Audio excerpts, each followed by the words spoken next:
Hello दोस्तों, मेरा नाम है सचिन नेगी। आज मैं आपको कक्षा 10 का एक्सरसाइज 10.2 का क्वेश्चन नंबर 8 कराऊंगा। दोस्तों, जो ये वाला क्वेश्चन है वह बहुत ज्यादा आसान है और ये वाला क्वेश्चन अक्सर एग्जाम में आता रहता है और मेरी मानो तो ये 10.2 का सबसे इंपॉर्टेंट क्वेश्चन है। इसलिए दोस्तों वीडियो को थोड़ा सा भी स्किप ना करें। दोस्तों, हमारा 8वां क्वेश्चन हमसे कहता है कि एक वृत्त के परिघित एक चतुर्भुज ABCD खींचा गया है। यानी एक वृत्त के चारों ओर हमने एक ABCD एक चतुर्भुज खींचा है। सिद्ध कीजिए कि AB plus CD equal to है AD plus BC। AB plus CD equal to है दोस्तों AD प्लस BC के यानी हमने ये वाली भुजा और ये वाली भुजा को जोड़कर जितना आएगा उसे बराबर दिखाना है। दोस्तों, ये वाली भुजा और ये वाली भुजा को जोड़कर जितना आएगा। तो दोस्तों, ये वाला क्वेश्चन बहुत ज्यादा आसान है, आप इसे आसानी से कर सकते हो। तो दोस्तों, अगर हम इस प्रकार की कोई भी क्वेश्चन करते हैं तो हमारा नंबर 1 हेडिंग आती है दोस्तों दिया है और दिया है में दोस्तों आपने क्वेश्चन के बारे में ही लिखना है। और दोस्तों, आपको इसके बारे में ज्यादा सोचने की जरूरत नहीं है कि हम इसमें क्या लिखेंगे। आपने केवल बस इस चित्र के बारे में थोड़ी बहुत डिटेल इसमें लिख देनी है। तो मैं यहां पे लिखता हूं ओ केंद्र के वृत्त के चारों ओर वृत्त के चारों ओर एक चतुर्भुज ABCD है। चतुर्भुज ABCD है।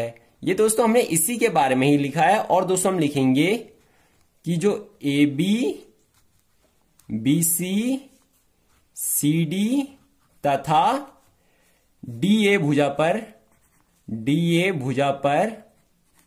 भुजा क्रमशः PQRS से होकर जाती है। क्रमशः PQRS से होकर जाती है। दोस्तों, ये भी हमने इसी में से ही लिखा है। यानी हमारा O केंद्र के वृत्त के चारों ओर एक चतुर्भुज ABCD है। जो AB BC CD और DA भुजा है दोस्तों, वह क्रमशः PQRS से होकर गुजरती है। यानी इसका मतलब यह है कि जो AB भुजा है वह P से गुजरती है और जो BC भुजा है दोस्तों वह Q बिंदु से होकर गुजरती है। इसी प्रकार CD जो भुजा है दोस्तों वह R बिंदु से होकर गुजरती है। इसी प्रकार लास्ट हमारा जो DA वाली भुजा है दोस्तों वह S बिंदु से होकर गुजरती है। यही हमने यहाँ पे लिखा है। इसके बारे में आपको ज्यादा सोचने की जरूरत नहीं है। अब हमारा दोस्तों दूसरी हेडिंग आती है सिद्ध करना है। दोस्तों, अगर आप इसी प्रकार के फॉर्मेट का यूज करते हो तो एग्जामिनर आपको पूरे के पूरे मार्क्स देगा और आपकी कॉपी पर उसका अच्छा इंप्रेशन भी पड़ेगा। तो दोस्तों, हमने क्या सिद्ध करना है? तो दोस्तों, हमने सिद्ध करना है कि AB plus CD equal to है दोस्तों AD प्लस BC। अब हमने दोस्तों इसे सिद्ध करना है। अब हमारी दोस्तों तीसरी हेडिंग आती है प्रमाण की। अब हम दोस्तों प्रमाण में क्या लिखते हैं? तो दोस्तों, इसे सिद्ध करने के लिए हमें जो कुछ भी करना पड़ता है उसे हम प्रमाण में लिखते हैं। प्रमाण में लिखने से पहले मैं आपको एक चीज बता दूं जो हमारा परमिट 10.2 हमसे कहता है। तो परमिट 10.2 हमसे कहता है दोस्तों, जैसे ये वाला बिंदु वृत्त के बाहर है तो अगर हम इस बिंदु से वृत्त पर स्पर्श रेखाएं खींचेंगे तो उन स्पर्श रेखाओं की लंबाई बराबर होगी। यह हमारा परमेट 10.2 हमसे कहता है कि यदि कोई बिंदु वृत्त के बाहर है तो उस बिंदु से हम अगर वृत्त पर स्पर्श रेखाएं खींचेंगे तो उन स्पर्श रेखाओं की लंबाई बराबर होगी। इसका मतलब यह है दोस्तों, यहां से लेके इस बिंदु तक की दूरी यहां से लेके इस बिंदु तक की दूरी के बराबर होगी।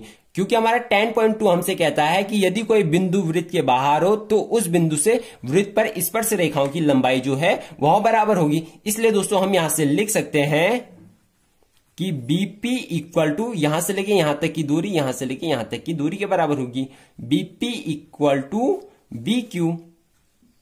इसी प्रकार हम यहां पे भी लिख सकते हैं, कि AP यहां से लेके यहां तक की दूरी यहां से लेके यहां तक की दूरी के बराबर होगी। AP equal to AS। इसी प्रकार दोस्तों हम यहां पे भी लिख सकते हैं। तो हमारा आएगा दोस्तों DR इक्वल टू DS। इसी प्रकार हम यहां पे भी कर सकते हैं। तो यहां पे हमारा आएगा CR यानी सी से लेके आर तक की जितनी दूरी है वह सी से लेके क्यू तक की दूरी के बराबर होगी।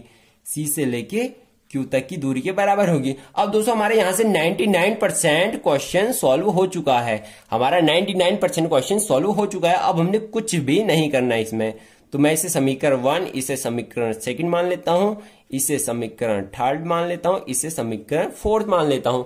अब दोस्तों आपने क्या करना है, तो आपने सभी समीकरणों को जोड़ देना है। तो आप दोस्तों यहां से लिख सकते हो कि समीकरण 1 प्लस समीकरण 2 प्लस समीकरण 3 प्लस समीकरण 4, यानी हमने सभी समीकरणों को जोड़ दिया है। तो दोस्तों आप किस प्रकार जोड़ोगे, पहले आप इस साइड के जोड़ोगे, फिर आप इक्वल टू के दूसरी साइड इस साइड की जोड़ोगे। तो दोस्तों हमारे यहां पे आता है BP plus AP plus DR plus CR equal to है दोस्तों BQ plus AS plus ds plus C Q. अब दोस्तों आपने कुछ भी नहीं करना है इसमें, आपने बस यहां पे देखना है। अगर दोस्तों आप यहां पे देखोगे तो आपका बीपी यहां से लेके यहां तक की दूरी है।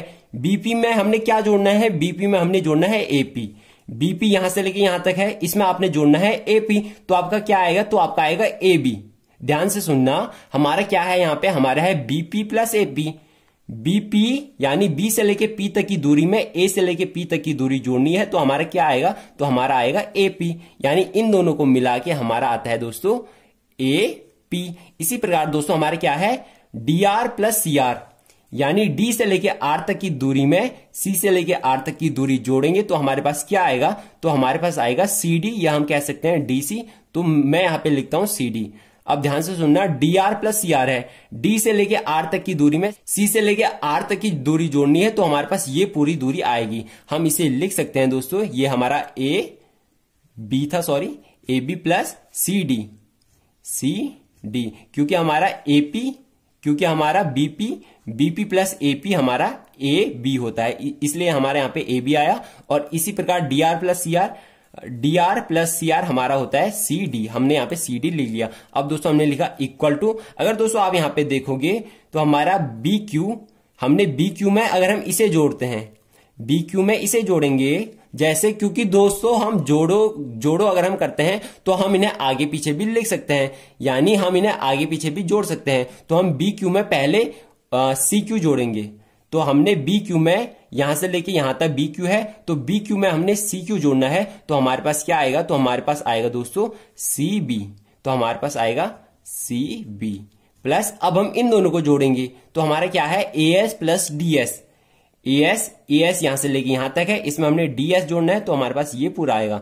तो हम लिख लेंगे ए डी। और दोस्तों इसे ही हमने सिद्ध करना था। अब हम दोस्तों इसे अच्छे से लिख लेंगे, तो इसे हम लिखते हैं ए बी प्लस यहां पे सीडी का सीडी लिखेंगे इक्वल टू, हमारा एडी पहले है तो हम एडी को पहले लिख लेंगे, तो हमारा आता है एडी प्लस बीसी है, हमने यहां पे सी भी लिखा है तो हम इसका क्रम चेंज कर लेंगे, तो हमारा आता है बीसी। चाहे दोस्तों हम बी सी कहे, चाहे हम बी सी कहे या सी बी कहे, बात एक ही है।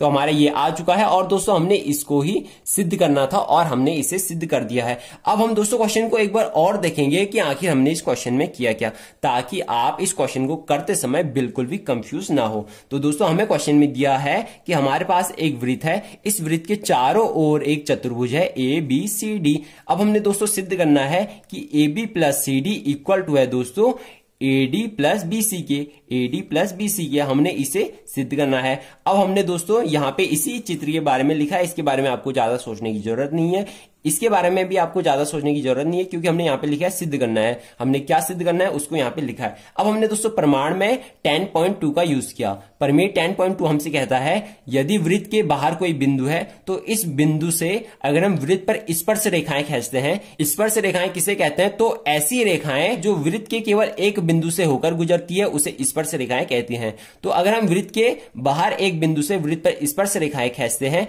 तो उनकी लंबाई बराबर होती है, इसीलिए हमारा आता है बीपी इक्वल टू है बी क्यू के। इसी प्रकार हमने सभी लिए और इन्हें जोड़ा तो हमारा ये आ चुका है। पर दोस्तों आपको एक बात का हमेशा ध्यान रखना है, एक बात का आपको हमेशा ध्यान रखना है, आपका आंसर आने में दिक्कत हो सकती है अगर आपने इस बात का ध्यान नहीं रखा। दोस्तों जैसे हमारा एपी इक्वल टू ए सी है, तो अगर आप यहाँ पे AS इक्वल टू AP भी लिख सकते थे, AP भी लिख सकते थे, यानी आप AS को इस साइड लिखते, AP को उस साइड लिखते, तो आपका आंसर आने में बहुत ज्यादा दिक्कत होती। दोस्तों आपको एक बात हमेशा ध्यान रखना है कि जैसे हमने AB और प्लस CD है, हमारा AB प्लस CD है और AB भुजा में P वाला बिंदु आ रहा है और CD भुजा में R वाला बिंदु आ रहा है, तो हमने इस साइड 2 P वाले बिंदु लेने हैं, 2 R वाले बिंदु लेने हैं, 2 P वाले बिंदु लेने हैं, 2 R वाले बिंदु लेने हैं, क्योंकि दोस्तों हमें AB प्लस CD चाहिए, AB प्लस CD चाहिए। तो इसे लाने के लिए आपको एक बात हमेशा ध्यान रखनी है कि आपको इस साइड 2 P वाले बिंदु चाहिए और इस साइड 2 R वाले बिंदु चाहिए। आपको बस इतना चीज याद रखना है और बाकी आपका क्वेश्चन खुद ब खुद सॉल्व हो जाएगा। दोस्तों आपको यह वीडियो कैसी लगी कमेंट बॉक्स में जरूर बताएं। अगर आपको इस वीडियो से रिलेटेड कोई भी डाउट हो तो कमेंट बॉक्स में जरूर पूछें और ऐसे ही और वीडियो पाने के लिए चैनल को सब्सक्राइब करना ना भूलें ताकि मेरी मेहनत बेकार न जाए। Thank you, have a nice day.